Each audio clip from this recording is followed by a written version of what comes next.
இந்த பாடல் எப்படி உருவாச்சுன்னா நத்திங் பட் நார்மல் பண்ண முடியாது. அதில் ஒரு பீஸ் வந்து நான் ரெக்கார்ட் பண்ணேன்.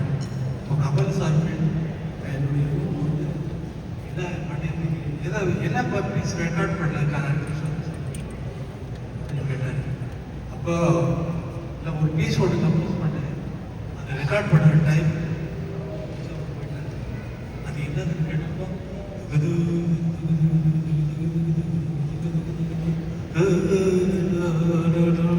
அப்படின்னு பாடி காட்டினேன். ரொம்ப நல்லா இருக்கு, இதை நம்ம பாட்டா பண்ணிடலாமே. அப்படிதான் பாட்டு.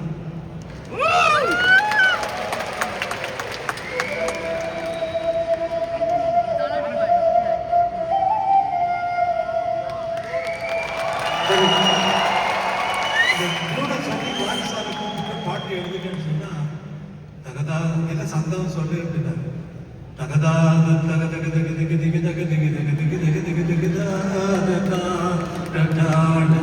இல்லையா தக தக தக தக தக தக நான் எங்க போவேன் கார்த்திகை அப்படின்னாரு.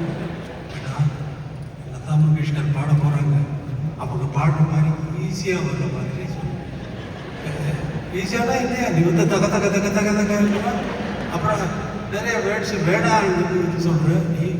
நான் என்ன பண்றதுன்னு அடா கலகல தலதல ஓ ரெட்ட கிழமையா சொல்றேன், ரெட்ட கிழமையா அப்படின்னு ஆமையா தமிழ் இலக்கணத்துல 2 வார்த்தைகள் 2 சொல்றேன், பல பல சில சில கலகல அப்படின்னு அந்த மாதிரி எழுதுறேன் அப்படின்னு அதில் எழுதுனது தான் அந்த பாட்டு.